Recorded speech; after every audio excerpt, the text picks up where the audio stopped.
Chapter 6. It pleased Darius to set over the kingdom 120 satraps to be throughout the whole kingdom, and over them 3 high officials, of whom Daniel was one, to whom these satraps should give account, so that the king might suffer no loss. Then this Daniel became distinguished above all the other high officials and satraps, because an excellent spirit was in him, and the king planned to set him over the whole kingdom. Then the high officials and the satraps sought to find a ground for complaint against Daniel with regard to the kingdom, but they could find no ground for complaint or any fault, because he was faithful, and no error or fault was found in him. Then these men said, "We shall not find any ground for complaint against this Daniel unless we find it in connection with the law of his God." Then these high officials and satraps came by agreement to the king and said to him, "O King Darius, live forever." All the high officials of the kingdom, the prefects and the satraps, the counselors and the governors, are agreed that the king should establish an ordinance and enforce an injunction, that whoever makes petition to any god or man for 30 days, except to you, O king, shall be cast into the den of lions. Now, O king, establish the injunction and sign the document, so that it cannot be changed, according to the law of the Medes and the Persians, which cannot be revoked. Therefore King Darius signed the document and injunction. When Daniel knew that the document had been signed, he went to his house where he had windows in his upper chamber open toward Jerusalem. He got down on his knees 3 times a day and prayed and gave thanks before his God, as he had done previously. Then these men came by agreement and found Daniel making petition and plea before his God.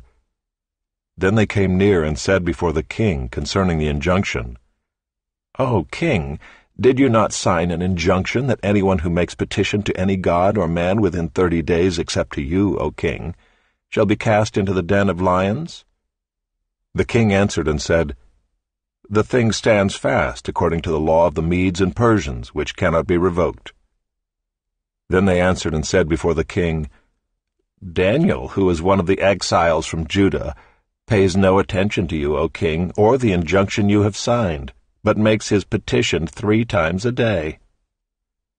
Then the king, when he heard these words, was much distressed, and set his mind to deliver Daniel, and he labored till the sun went down to rescue him. Then these men came by agreement to the king and said to the king, "Know, O king, that it is a law of the Medes and Persians that no injunction or ordinance that the king establishes can be changed." Then the king commanded, and Daniel was brought and cast into the den of lions. The king declared to Daniel, "May your God, whom you serve continually, deliver you." And a stone was brought and laid on the mouth of the den, and the king sealed it with his own signet and with the signet of his lords, that nothing might be changed concerning Daniel. Then the king went to his palace and spent the night fasting. No diversions were brought to him, and sleep fled from him. Then at break of day the king arose and went in haste to the den of lions. As he came near to the den where Daniel was, he cried out in a tone of anguish. The king declared to Daniel, "O Daniel, servant of the living God, has your God, whom you serve continually, been able to deliver you from the lions?" Then Daniel said to the king, "O king, live forever. My God sent his angel and shut the lions' mouths, and they have not harmed me, because I was found blameless before him, and also before you, O king, I have done no harm." Then the king was exceedingly glad and commanded that Daniel be taken up out of the den. So Daniel was taken up out of the den, and no kind of harm was found on him, because he had trusted in his God.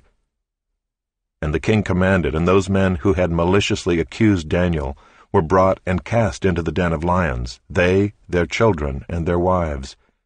And before they reached the bottom of the den, the lions overpowered them and broke all their bones in pieces. Then King Darius wrote to all the peoples, nations, and languages that dwell in all the earth, "Peace be multiplied to you. I make a decree that in all my royal dominion people are to tremble and fear before the God of Daniel, For he is the living God, enduring forever. His kingdom shall never be destroyed, and his dominion shall be to the end. He delivers and rescues. He works signs and wonders in heaven and on earth. He who has saved Daniel from the power of the lions. So this Daniel prospered during the reign of Darius and the reign of Cyrus the Persian.